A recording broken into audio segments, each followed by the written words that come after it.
Part 1. I'm now a fucking YouTuber. Super awesome, super cool. I'm gonna be watching the only Nazi Hitler feared. Alright, let's get right into it. Yeah, shall we? These two soldiers are on an important mission. Above them, the roar of the plane fades.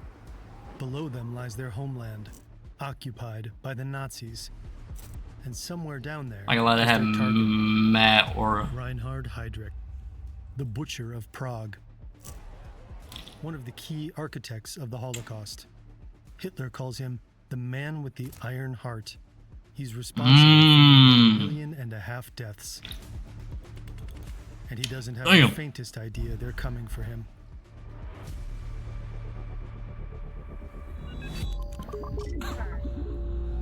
burn. This video includes descriptions of suicide and mass murder committed under the Nazi regime. Facts. Our coverage is largely based on these two books. This is a photo of Reinhard Heydrich and his wife Lena. It was taken in May 1942 at the Wallenstein Palais in Prague, where they attended a concert. Reinhard Heydrich loves music. He's the son of a singer and composer. But despite showing musical talent, he chose a very different path for himself. Showed After it. graduating from school, He he showed joined the it. Reichsmarine, the German Navy. Heydrich is tall, blonde, and athletic. He looks like he walked straight out of a Nazi propaganda poster. Yeah, I know some people like This that. picture-perfect facade is deceptive. He speaks with a strangely thin, high-pitched voice. He's said to have been haunted by deep insecurity and self-hatred. In school, and also in the Navy, people Close the fucking spread that he has Jewish county. roots. They call him Blonde Moses. In a Germany turning toward Nazism, it's a nickname he despises. In December 1930, he meets Lena von Osten at a dance in Kiel. Osten. After just 4 dates, they get engaged. It's said that he The was drawn hell? to her Nordic looks, maybe hoping they'd silence those 4 rumors days? about him having Jewish ancestry. But then He's scandal Jewish? strikes the newly engaged couple. Heydrich is brought, maybe hoping they'd silence those rumors about him having Jewish ancestry. Yo. But then scandal strikes the newly engaged couple. Heydrich is brought before a naval court of honor. A former girlfriend accuses him of breaking a promise to marry her. He's discharged from the Navy, a humiliating fall from grace. But unfortunately, it's not the end of his career. About to crash out. We'll go to the dark side. Introduces him to Heinrich Himmler. Heydrich joins the Nazi Party and the SS. And from there, his rise is meteoric. In just a few years, Heydrich becomes one of the most powerful men in Nazi Germany. He's made chief of the Reich Security Main Office. Right, an origin story, bro. He got kicked out of the Air Force. In 1938, Marriage didn't go through because he's what? Because he was Jewish? the Night of Broken Glass. Damn. Across Wait, how is Germany, he? synagogues burn, I don't know. Jewish businesses are ransacked, and thousands of people are arrested, beaten, or killed. How is he? In July I definitely misheard that. Never mind. Heydrich is tasked with planning what the Nazis call the final solution to the Jewish question, the blueprint for the systematic mass murder of Europe's Jews. Heydrich is the boss of Adolf Eichmann, another key Holocaust architect we covered in this video. A few months later, in autumn 1941, Heydrich receives a significant promotion. He's sent to Prague as Deputy Reich Protector of Bohemia and Moravia. Nazi Germany occupied the Czech lands in 1939, and the Reich Protector, Konstantin von Neurath, governs the territory. But von Neurath is considered too lax, so Heydrich becomes the de facto governor. He Excuse me. isn't too lax. Hitler has sent the man with the iron heart. Heydrich orders mass arrests. Damn, he was Hitler's shooter? and deportations. Thousands of Czechs are sent to concentration camps. His reign of terror earns him a title that history will never forget: the Butcher of Prague. To the outside world, it Sheesh. appears Heydrich has crushed the Czech resistance. But in the shadows, a plan to assassinate him is in motion. While Heydrich makes himself comfortable with his family in his castle near Prague, hundreds Bro of was kilometers living. away, 2 soldiers are training to kill him. The Czech government is in exile. Its leaders are in London. Czech military intelligence is cooperating with the British Special Operations Executive.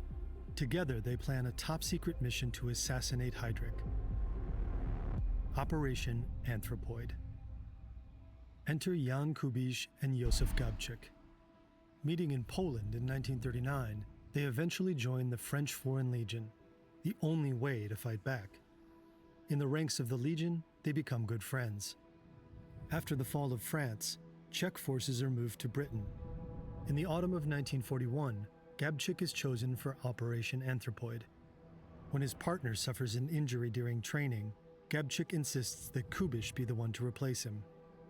Both men are proud soldiers who had watched their homeland fall to the Nazis without a fight. Now they're determined to strike back, no matter what the cost. Together, they prepare for one of the most dangerous missions of the war: to strike at the heart of the Nazi regime. 3D scenes like these are made by humans. Greetings from our team. Shut up, Fern. Limited together into the 41. A British Halifax bomber drops its deadly cargo. Gabčík and Kubiš. Nah, I ain't gonna lie, that's probably filling themselves in the air like that. Making navigation nearly impossible. So they accidentally drop Gabčík and Kubiš at the wrong location. Instead of landing east of Pilsen, they end up east of Prague. As they approach the ground, Gabčík misjudges the height and injures his left foot. Damn. Now they have no idea where they are. It's night, Yo. and it's cold. Break your leg in the middle of the winter. Parachutes in the snow, and Lost take as shelter in the shit. abandoned tunnels of an old stone quarry. Their landing hasn't gone unnoticed. During Bro. a local gamekeeper heard the plane, climbed onto the roof of his house, and saw 2 parachutes heading toward him. What are the odds? The next morning, he finds the buried parachutes and follows a trail of footprints in the snow. It doesn't take him long to find Gabčík and Kubiš and confront them. The young men pretend to be surveyors, but their cover story quickly falls apart, and they reluctantly admit the truth. Luckily, the gamekeeper wants to help them. They're stunned to find out they've landed 20 miles from Prague, far from their contacts. Gabčík is injured, and the mission already looks doomed. But then, fate intervenes. A local miller, who also heard the plane that night, tracks them down. He's a member of Sokol, a banned Czech nationalist group, and offers to connect them with the underground network in Prague. It violates the strictest rules of their mission: no contact with the local resistance until their mission is over. But they're desperate. They have no choice but to accept help. Over the next few months, they're sheltered by a network of brave families, ordinary people risking everything to feed and hide them. Reinhard Heydrich is busy organizing the infamous Wannsee Conference, a meeting called Bro, that's to his streamline house. the mass murder of Jews. He doesn't realize that all the while, 2 men are observing him, learning his habits, noting every route and ritual. They even have inside help from people working in his castle. They sketch out several ideas for how to take him out. An attack at his castle or his estate isn't an option. The SS guards them too closely. But they see another opening. Heydrich always travels without guards, accompanied only by his chauffeur. It's the one time he's exposed. So they decide to strike while he's on the road. They consider stretching a wire across the street to force his car to slow down, but time is running out. They hear rumors that Heydrich might leave Prague soon. The pressure mounts, and they need to move quickly. May 26, 1942. In a magnificent concert hall, Heydrich and his wife enjoy compositions by his father, Bruno. Not far away, 2 men finish their final checks. Tomorrow, they'll attempt to kill the Butcher of Prague. Gabčík is armed with a British Sten gun. Kubiš holds the explosives. They pack 2 briefcases. One contains the disassembled Sten gun, while the other holds 2 bombs. To an observer, the briefcases look ordinary. The weapons are hidden beneath layers of fresh grass. It's the perfect cover. With wartime food shortages, many locals keep rabbits, so carrying grass for feed is a common sight. Okay. Let's say if I saw someone with a briefcase full of grass, Peacefully. got a bomb in there. Fresh spring morning. He finishes breakfast and plays with his 3 children. His wife is pregnant with a 4th. At around 10 Bro was o'clock, getting active. he leaves the safety of his castle with his chauffeur. On a narrow street in the Liban district on the outskirts of Prague, Gabčík waits. Kubiš is positioned here, just a few meters away. Both have stood here for over an hour. Bro, how do they know this shit? Silent, ready. Then, finally, Heydrich's Mercedes-Benz pulls up. Not yet. Not yet. Now, Gabčík steps forward, pulls off his raincoat, raises the sten, and pulls the trigger. But nothing happens. Months of training for this one moment, and the gun jams. No. The mechanism. The sten had a reputation for jamming easily. No. Maybe it's just bad luck. We'll never know. Heydrich thinks there's only one attacker, so he yells at his driver to stop and draws his pistol. Kubiš seizes the moment, but he misjudges his throw. Bro. Heydrich survives. Kubiš scrambles onto his bicycle and disappears down the street. Gabčík is chased by Heydrich's driver and flees into a nearby butcher shop. When the driver bursts in, Gabčík finally makes the sten work, shooting him in the back. Both assassins get away, but there's no sense of triumph. Bro, your getaway route was a bicycle? They eliminated their target, but Heydrich And there was only one. wounded by the explosion. He's rushed to below I was throwing bombs, get away on a fucking bicycle. Holy shit. 8 days after the attack, Reinhard Heydrich succumbs to his wounds. Immediately after the assassination, the Gestapo launches a massive manhunt for the attackers, but they have no real leads. Frustrated, the regime demands blood to avenge the death of the deputy Reich protector. The Nazis choose the village of Lidice, which has 503 residents, for their revenge. They suspect some within They're gonna wipe out the whole place, bro. but there's no real evidence of this. Im Zuge der Fahndungen nach den Mördern des SS-Obergruppenführers Heydrich wurden einwandfreie Hinweise dafür gefunden, dass die Bevölkerung der Ortschaft Lidice bei Kladno dem in Frage kommenden Täterkreis Unterstützung und Hilfe leistete. And they found out, bro. On June 10, 1942, a Sheesh. few hours after midnight, Nazi troops raid the village. They shoot 173 men on the spot. The women are sent to Ravensbrück concentration camp. Children under a year old and those selected for re-education through placement in German families remain alive. Bro. All other children are killed at the Chelmno extermination camp. No. Of the village's former 503 inhabitants, only 143 women and 17 children survived the war. After Damn. murdering or deporting the villagers, the Nazis destroy the entire village. The homes, the church, even the cemetery. And they didn't They even film the do entire the scene. mission right, In bro. 1943, only this empty field remains. He's got this village wiped For out the for. Nazis, the destruction of the town Oh was no. their power. Usually, they would try to hide Got their a own village crime, wiped but out this and time didn't the even do the brutality is on plan, full bro. display. The bloodbath turned into propaganda. Nachdem die Einwohner dieses Dorfes durch ihre Tätigkeit und durch die Unterstützung der Mörder von SS-Obergruppenführer Heydrich gegen die erlassenen Gesetze schärfstens verstoßen haben, sind die männlichen Erwachsenen erschossen, die Frauen in ein Konzentrationslager überführt und die Kinder einer geeigneten Erziehung zugeführt worden. Die Gebäude des Ortes sind dem Erdboden gleichgemacht und der Name der Gemeinde ist ausgelöscht worden. But even after burning Lidice to the ground and murdering most of its inhabitants, the Nazis aren't done. They want to find the men behind the attack. So they announce an amnesty. Anyone who comes forward with information will be spared. And there's a reward, 1 million Reichsmarks. One of Gabčík and Kubiš's comrades takes the Reichmarks, hold on. Fact check, hold on. Reichmarks. Reichmarks to USD. 1940.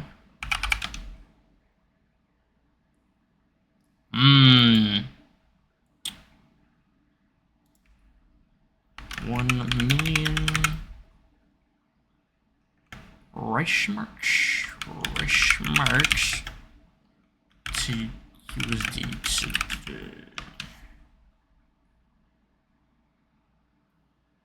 Oh, well, no, that's the wrong thing. Hold on. Damn.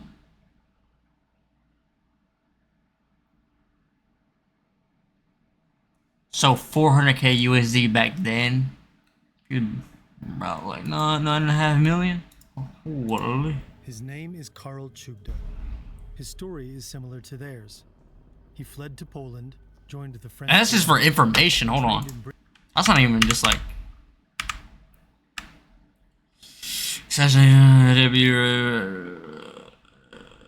In the head of anyone with comes forward with information will be spared. Forward with information will be spared, and there's a reward, 1 million Reichsmarks.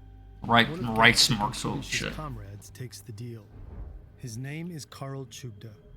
His story is similar. So we didn't have to bring him. He just had to tell him something that was like real. Joined the French Foreign He got 1 million. Trained in Britain for special 400k back then USD. He was also brought to the protectorate for a mission. But on June 16, 1942, he decides to collaborate with the Gestapo in Prague. In exchange for a new identity and the cash, he gives them the assassins and the names of the families sheltering them. One of them is the family. Bro got slimy. Their home. The mother takes her own life with poison. Damn. Her son is taken for interrogation. Using truly unspeakable methods, they break him. He eventually tells them what his mother once told him.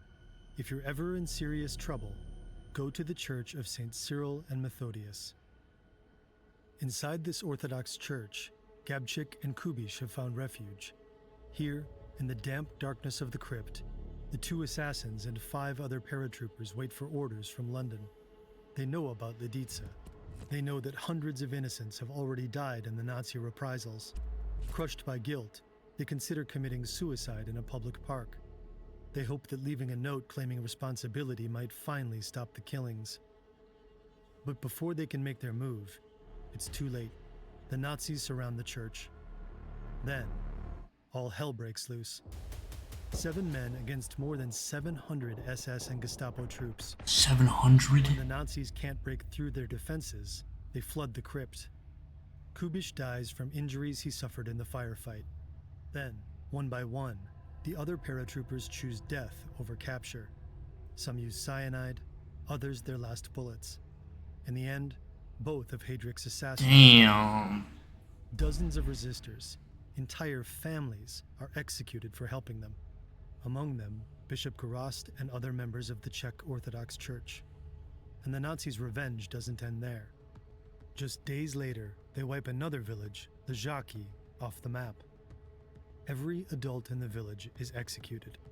Most children are deported and killed, and the village is burned to the ground. Like Lidice, the Žáky simply ceases to exist. After the end of World War II, Nazi official Karl Hermann Frank, who ordered the mass murder in Lidice and the Žáky, was convicted and executed. Karel Chugda had continued to work with the Gestapo until the end of the war. He then attempted to flee, but was captured and sentenced to death. He was this the dude that ratted them out? April 29, 1947. Even after her husband's Oh my death, Nina god. Heydrich remained a prominent figure. She didn't return to Germany until 1945. After the country's surrender, her husband's property was seized, confiscated as the assets of a war criminal. She spent the rest of her life defending his legacy, repeatedly denying that her late husband was responsible for any war crimes. In the 1950s, she won several lawsuits against West Germany, securing a substantial widow's pension and regaining her luxurious summer home. Gang, your husband was fucking murdering and clearing out villages, bro. The site of the ambush in What are you? It honors Josef Gabčík, Jan Kubiš, I guess. and a third figure, representing the Czech civilian resistance. In the Czech villages of Lidice and the Žáky, memorials mark the sites of the mass killings. These places serve as not just reminders of lives lost, but as warnings to never let something like this happen ever again. W Fern video. Facts. Holy, that'd be fun, man. Yeah, that's kind of fucking insane. I really don't know much about that, but like I'm not too like keen with the history, but great video. I'm not gonna lie, great video.